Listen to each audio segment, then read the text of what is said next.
Jamaah. Oh jamaah. Alhamdulillah. Kembali lagi nih jamaah di Islam itu indah. Pada semangat belajarnya ya karena tema kita hari ini adalah awas. Ucapan ini sangat dibenci oleh Allah. Tadi udah belajar banyak ya. Seperti apa aja ucapannya tadi kayak talak, menyombongkan diri dan masih banyak yang lainnya yang belum sempet nih dikasih tahu oleh guru-guru kita. Tapi sebelum kita mendengar lagi nasihat ini ada lagi tayangan. Seorang ibu meminta anaknya untuk belanja ke warung. Seperti apa coba kita lihat. Pinter banget ya udah bisa Kalau udah bisa disuruh-suruh ya. makan sendiri, minum sendiri, istinja sendiri, maka udah tamyiz, baru sah perdagangan Oh tuh. kalau belum Ustaz Belum boleh, gimana? enggak sah. Oh, Tadi tidak dijelaskan sah. guru kita Habib Oh, Muhammad. Masya Allah. Jadi nggak boleh sembarangan nyuruh anak kecil juga untuk Benar, kalau belanja ya iya berarti ya? takutnya salah itu ininya, jual belinya, transaksinya salah. Wah ternyata Islam juga mengajarkan Masya seperti itu ya, Allah, luar begitu biasa. luasnya. Masya Allah. Tapi Ustadz Syam nih, ngomongin soal anak-anak, Iqbal juga kan punya anak juga nih Masya ya. Allah. Berapa Bel? Dua. Masya Dua. Allah. Nah kalau misalnya kita nyuruh anak kita nih, Ya. Ustadz terus anaknya tuh mungkin ada yang relate juga ya, kayak merasa kayak gitu. Disuruhnya tuh sambil iya, tapi kayak berat hati itu si nya itu tuh apakah tidak disukai oleh Allah? Ustadz mohon penjelasannya Baik, Ustadz. bismillahirrahmanirrahim. Tabi guruku Ustaz Maulana Habib Muhammad Kak Ibel serta guru-guru kami yang dimuliakan Allah Subhanahu wa taala. Al-Qur'an surah Al-Isra ayat 23. A'udzu billahi minasy syaithanir rajim. Wa qada rabbuka alla ta'budu illa iyyahu wa bil walidaini ihsana. إما يبلغن عندك الكبر أحدهما أو كلاهما فلا تقل لهما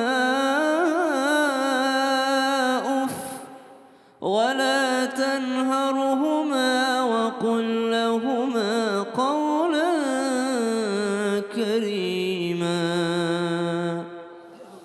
Allah Subhanahu wa taala di ayat yang masyhur kita hafalkan, kita sering dengarkan bahwasanya Allah memerintahkan kita untuk menyembah hanya kepada Allah, tidak menyekutukan Allah, lalu berbuat ihsan terhadap kedua orang tua kita. Apabila kita mendapati salah satu ataupun keduanya berusia senja, maka jangan pernah berada di sisinya untuk berkata uff. Maka perkataan yang tidak disenangi oleh Allah atau dibenci oleh Allah selanjutnya dalam tema kita adalah perkataan uf, atau dalam bahasa Indonesianya banyak dijelaskan oleh ulama kita. Uf itu bisa berarti uf itu bisa berarti nah itu udah uf namanya itu. Kalau misalnya diatur sama orang tua, nah kamu nanti ambil ini ya, jurusan ini kalau kuliah nanti sekolahnya begini. Mama, tuh subhanallah itu sudah berarti kalimat dalam Islam. Maka ini dilarang oleh Allah. Kalau dilarang berarti Allah tidak suka. Kalau tidak suka berarti Allah benci dengan kalimat yang disampaikan oleh anak. Maka apa yang perlu kita jaga ketika berada di hadapan orang tua? Satu, yang perlu kita jaga pandangan mata kepada orang tua. Jadi bukan hanya bertemu dengan wanita cantik kita menjaga pandangan, bertemu dengan orang tua juga kita menjaga pandangan. Kenapa? Kadangkala mulutnya diam tapi matanya melotot kepada emaknya. Matanya melotot kepada bapaknya. Matanya pandangan benci terhadap orang tuanya. Padahal nadhratar rahmah, pandangan cinta kepada orang tua itu pahalanya setara dengan haji yang mabrur. Subhanallah. Maka memandang orang tua dengan pandangan kasih sayang. Lisan juga dijaga. Bagaimana cara menjaga lisan? Ucapkanlah faqul lahuma qawlan karima. Hanya perkataan yang mulia yang kau ucapkan di hadapan orang tuamu. Apa yang bisa membuat kita tidak berkata di depan orang tua? Sambungan ayatnya. Wakhfid lahuma janahadzulli minar rahmah. Satu-satunya cara supaya engkau enggak berkata di hadapan orang tuamu adalah merendahkan diri di hadapan keduanya. Tapi kalau di hadapan orang tua kita merasa pendidikan lebih tinggi, jabatan lebih tinggi, uang lebih banyak, udah lebih pintar, mesti itu sangat gampang berkata di hadapan orang tua. Astagfirullahaladzim Udah ya. merasa lebih banyak pengalaman. Iya betul ya Ustadz ya. Tapi memang Islam tuh sangat indah ya Masya Ustadz. Allah, Islam Sampai itu indah. huf aja tuh maksudnya itu kan bukan sebuah kata ya. Bukan sebuah Bukan kata. tapi Allah tuh menjaga banget kita tuh supaya berbakti, Itu menjaga. lebih kepada ekspresi mungkin ya. Iya ekspresi ya, Betul, Masya Allah. siap. Terima kasih Ustadz Siap, sama-sama Kak Syam. Ibel. Tepuk tangan dulu untuk Ustadz Syam, luar biasa. Nah kembali nih kita mau bertanya sama jamaah yang ada di studio. Hayo. Nah, kita masuk di segmen Ustadz Ustadz bertanya, kami menjawab. Nah, aku pilih di sini.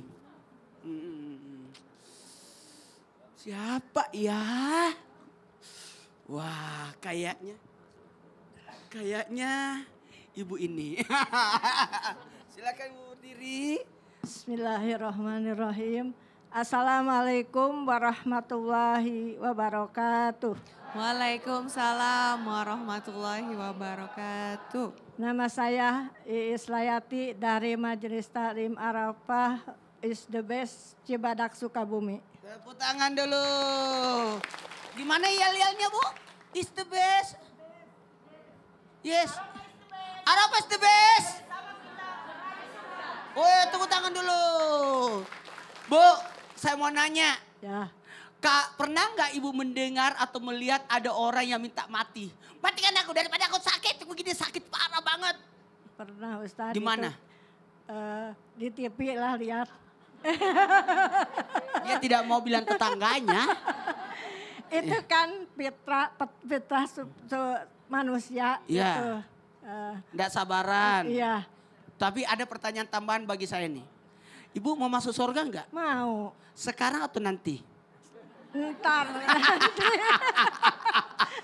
Proses dulu Ustaz. Proses. Iya. Tepuk tangan dulu. Luar biasa. Assalamualaikum warahmatullahi wabarakatuh. Waalaikumsalam warahmatullahi wabarakatuh. Makasih banyak. Kita langsung ya. Izin Habib dong sasam. Bismillahirrahmanirrahim. Allahumma salli ala sayyidina Muhammad wa ala sayyidina Muhammad. Buat kita semua pembelajaran besar buat kita. Jangan pernah minta mati. Matikan aku! Matikan aku.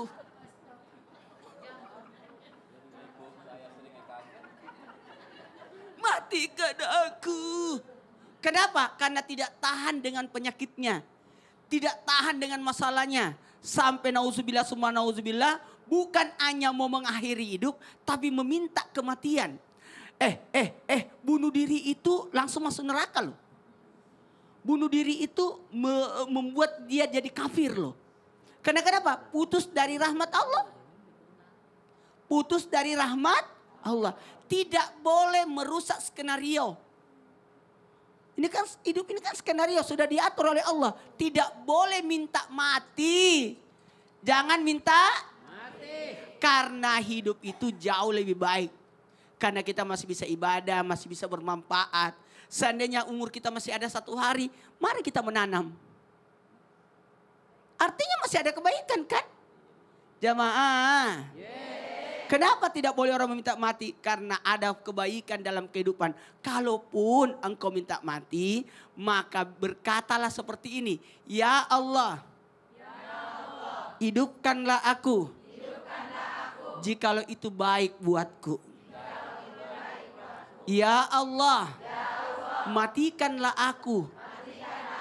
Jikalau itu baik untukku. Makanya ada doanya. Ada minta panjang umur. Minta doa panjang umur ya. Wah, seru ya hari ini belajarnya ya. Ada yang mau bertanya nggak sekarang nih? Mau ya? Banyak yang mau bertanya ya? Oke, kita masuk aja ke dalam segmen Tanya Dong Ustadz. Kami semua Tanya dong Ustadz. Siapa yang mau bertanya? Hayo, diangkat tangannya. Tadi kita udah sebelah kanan, kita ke sebelah kiri ya. Oh ini nih, ibu yang di atas. Silahkan ibu. Assalamualaikum warahmatullahi wabarakatuh. Waalaikumsalam warahmatullahi wabarakatuh. Nama saya Cucun Mulyani dari Majelis Taklim Arafah SDS Cibadak Sukabumi. Masya Allah, tepuk tangan dulu.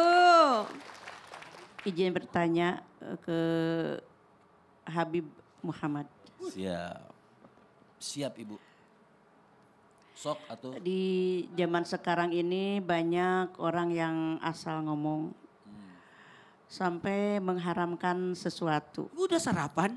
Apakah perbuatan itu dibenci oleh Allah? Wassalamualaikum warahmatullahi wabarakatuh. Waalaikumsalam warahmatullahi wabarakatuh. Lumus Ibu, ditanya Bu, udah sarapan belum katanya? Belum. Belum?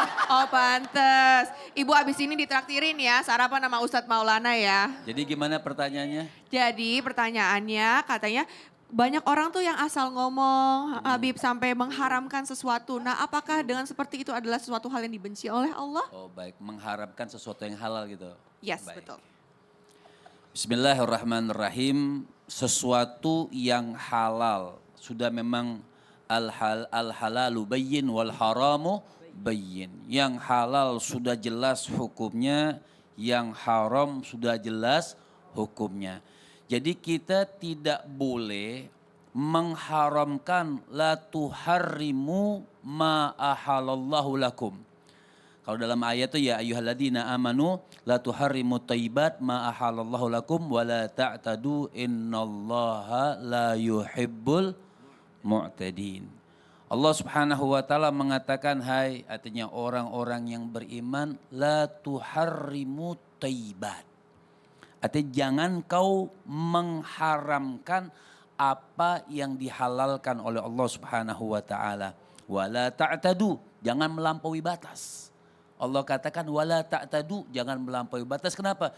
Innallaha la yuhibbul mu'tadin. Sesungguhnya Allah Subhanahu wa taala tidak suka orang-orang yang melampaui batas. Pernah juga diceritakan, artinya bukan kesalahan Nabi tidak. Nabi itu selalu mampir ke rumah Maria Al-Gibtiyah. Ibu daripada Ibrahim, anaknya baginda Nabi besar Muhammad SAW. Maria Al-Gibtiyah ini istri daripada Nabi. Ada juga istri Nabi Hafsah, ada juga istri Nabi namanya Sayyidatuna Aisyah. Nabi itu selalu mampir ke rumah Maria Al-Gibtiyah hanya untuk minum madu. Nabi itu senang dengan madu. Ketika itu ada kabar, ada ya apa sih namanya yang enak tuh bukan, pokoknya ada persekongkolan antara Sayyidatuna Hafsah sama Sayyidatuna Aisyah. Karena mereka berdua ini cemburu, namanya manusiawi, tetap ada sifat manusiawi. Cemburu, kenapa selalu mampir untuk minum madunya di rumah Maria Al-Gibtiyah. Maka punya perkumpulan nih, Sayyidatuna Aisyah dengan Hafsah ini mengatakan nanti kalau kau ketemu Nabi, bilang saja itu bau getah, gak enak. Kok baunya bau getah padahal habis minum madu. Maka ketemu Nabi bilang, persekongkolan mengatakan sudah seakan-akan bau mulut habis minum madu itu seperti baunya getah. Nabi tahu nih, Nabi paham dua-duanya ini lagi cemburu. Ya, dua-duanya lagi. Maka Nabi mengatakan sudah kalau begitu aku tidak lagi minum madu, aku haramkan madu. Maka turunlah ayat. Jangan kau mengharamkan apa yang dihalalkan dengan sebab hanya pengen dapat keridhaan istri-istri. Maka kita doakan mudah-mudahan Ustadz Maulana cepat dapat istri. Amin. Artinya Masya Allah, jangan menghalalkan apa yang diharamkan, juga sebaliknya. Jangan mengharamkan apa yang dihalalkan. Contoh misal maaf. Orang hukum baca bismillah. Ada yang hukum baca bismillah hukumnya wajib. Ada hukum membaca bismillah hukumnya haram. Kok bisa baca bismillah haram? Kapan orang baca bismillah hukumnya wajib? Ketika sholat. Fardan kanat au naflan. Ketika sholat dalam madhab Imam Syafi'i, membaca bismillah itu hukumnya wajib dari bismillah sampai waladdah. Kapan hukumnya orang baca bismillah itu haram? Istihza. Contohnya, oh ini minuman keras, sudah kita baca bismillah saja supaya halal. Itu minuman keras, khamar, sudah Kita baca bismillah waktu minum khamar supaya apa? Supaya khamar ini menjadi halal misalnya. Belum bismillahirrahmanirrahim, haram hukumnya membacakan bismillah dengan sesuatu yang haram. Jadi jangan menghalalkan apa yang diharamkan, juga tidak Sebaliknya boleh ya, sebaliknya menghalalkan Haramkan. apa yang diharamkan dan mengharamkan apa yang dihalalkan. Masya Allah. Terima kasih Habib Sama-sama, Ida. Muhammad atas ilmunya. Ya gitu, jadi nggak boleh asal ngomong apalagi mengharam-haramkan sesuatu apa yang halal gitu, itu nggak boleh. Waduh, banyak banget ilmunya hari ini ya, Masya Allah luar biasa. Nah kayaknya masih ada lagi yang mau bertanya, boleh diangkat tangannya yang mau bertanya. Siapa? Coba yang di atas lagi nih Ibu, silakan Ibu. Nih, Assalamualaikum warahmatullahi wabarakatuh. Waalaikumsalam warahmatullahi wabarakatuh. Perkenalkan, nama saya Nia dari Majelis Taklim Arafah Cibadak, Sukabumi. Tepuk tangan dulu untuk Ibu Nia. Izin bertanya ke Ustadz Sam. Oh, ke Siap Ustaz Ibu, Syam. semangat dong. Apakah benar kata-kata yang dibenci Allah ketika kita berhayal seandainya kita punya uang banyak? Wassalamualaikum warahmatullahi wabarakatuh. Waalaikumsalam warahmatullahi wabarakatuh. Jadi nggak boleh Berhayal gitu ya. berhayal, berandai-andai punya uang banyak gitu ya. Boleh nggak ya Bu? Gak boleh. Oh, boleh jawabnya. Gak boleh. Baik Ibu, terima kasih Ibu. Mungkin kayak ngomong, oh seandainya aku punya ini. Silakan Ustadz Baik, Syam, bismillahirrahmanirrahim. mungkin Tapak guruku penjelasannya. Ustadz Maulana Habib Muhammad KIBL serta guru-guru kami yang dimuliakan Allah Subhanahu wa taala. Al-Qur'an surah Ali Imran ayat 168. A'udzu billahi minasy syaithanir rajim. الذين قالوا لإخوانهم وقعدوا لو أطاعونا ما قتلوا قل فادرءوا عن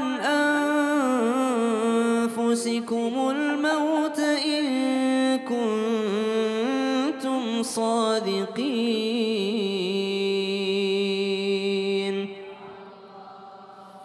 Perkataan ataupun kalimat selanjutnya yang dibenci oleh Allah Subhanahu wa taala, tapi sebenarnya Allah itu tidak mudah membenci. Allah itu Maha sayang, Maha kasih kepada kita semua, Maha penerima taubat walaupun banyak dosa-dosa kita, Allah tetap cinta kepada kita. Buktinya kita masih dikasih umur untuk segera bertaubat dan kembali kepada Allah. Maksud dibenci di sini agar kita tidak serta-merta mengucapkan kalimat ini. Selanjutnya adalah kata seandainya, andainya.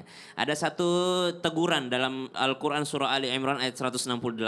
Alladzina qalu li ikhwanihim wa qa'adu law ata'una ma qutilu. Ada orang-orang munafik pada saat itu yang berkata begini kepada saudara-saudaranya. Seandainya dia enggak ikut sama Rasul untuk berperang, tentu dia masih hidup. Siapa suruh ikut tuh? Seandainya dia enggak ikut berperang, tentu dia masih hidup. Ini yang tidak disenangi oleh Allah. Kata Allah, ya udah kalau begitu hidupkan saja bersama kalian. Kalau bisa hidup kembali, maka subhanallah ini teguran. Kalau sudah terjadi namanya qadarullah. Udah qadarullah. Contoh misalnya ibu-ibu, seandainya dia ndak pergi itu naik pesawat, ndak bakal mati dia. Kenapa sih pergi naik pesawat lagi? Jatuhkan pesawatnya itu segala macam. Padahal kalaupun dia diranjangnya di rumahnya, kalau memang waktunya meninggal dunia, dia meninggal dunia. Yang seandainya seperti ini yang dilarang di dalam agama. Kenapa? Karena yang termasuk jodoh, rezeki, ajal yang sering kita dengarkan itu sudah menjadi ketentuan Allah Subhanahu wa taala. Bagaimana dengan kalimat seandainya saya punya uang banyak? Seandainya saya punya uang banyak, maka dikatakan oleh Syekh Asy-Syami, beliau katakan ini pun tidak dibenarkan. Kenapa tidak dibenarkan? Karena ini ciri khasnya pemalas. Orang yang selalu bilang seandainya saya punya uang banyak, itu ciri-ciri pemalas. Karena orang yang tekun tidak akan bilang seandainya, tapi segera mewujudkan mimpinya. Subhanallah. Maka kami tidak setuju kalau ada orang mengatakan semua berawal dari mimpi. Tidak. Bukan berawal dari mimpi, tapi berawal dari mimpi yang kau realisasikan. Masya Allah. Nah, Bukan berawal dari mimpi, tapi mimpi yang engkau realisasikan. Segera realisasikan, Masya subhanallah. Allah. Maka kata Syekh Hasyami, orang bilang seandainya saya punya uang, seandainya itu adalah sesuatu yang tercela karena itu adalah ciri khasnya pemalas. Pemalas tidak akan berkata seandainya, tapi dia akan segera berusaha untuk mencapainya.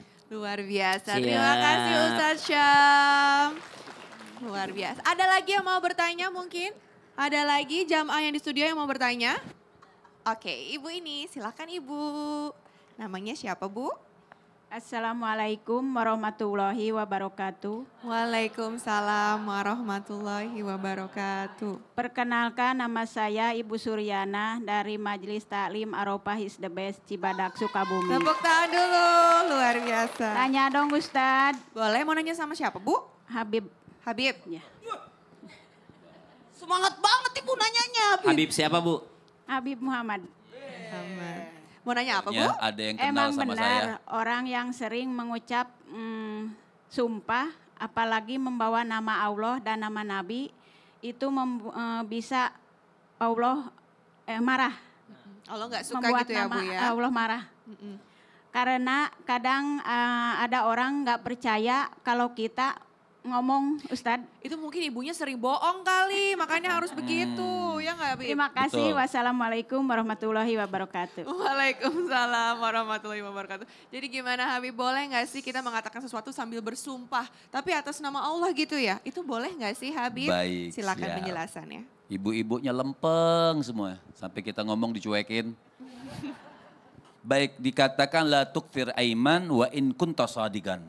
Artinya sangat tidak dianjurkan orang itu memperbanyak sumpah. Demi Allah, demi Rasul, warabbal Ka'bah. Sampai anak milenial sekarang, demi 25 Nabi. Sampai 25 Nabi sumpahnya itu. Jadi dikatakan wa in kunta sadikan. Kau dilarang atau tidak dianjurkan untuk banyak bersumpah sekalipun engkau itu dalam keadaan benar.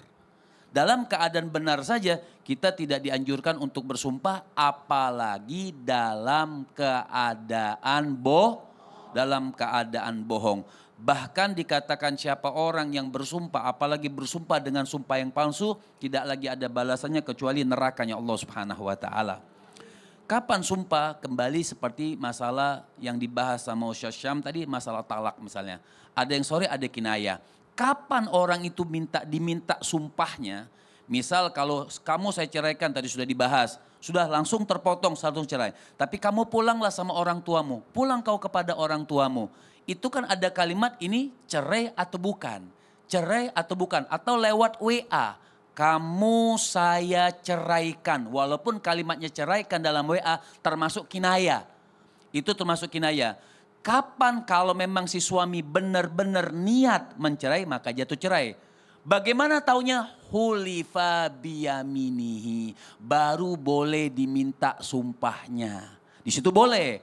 Benar, kau niat atau tidak untuk mentalak istrimu? Ya saya niat, sumpah. Malu boleh diperbolehkan. Jadi hal-hal yang mutar, jadi hal-hal yang memang terpaksa harus bersumpah, silahkan untuk bersumpah. Tapi kalau tidak betul-betul hal yang bahasanya urgent, maka tidak usah bersumpah. Sumpah, apalagi bersumpahnya atas nama Allah gitu ya Habib ya? Atas nama Allah, warabbal Ka'bah, 25 Nabi. Semua disebut. Masya Allah. Terima kasih Habib. Baik. Tepuk tangan dulu untuk jamaah yang di studio dan jamaah di rumah. Kita sudah belajar banyak banget nih hari ini. Tapi kita masih ada banyak juga nih tausiah dari guru-guru kita. Jadi jangan kemana-mana. Tetap di Islam itu indah. Jamaah, oh jamaah. Alhamdulillah.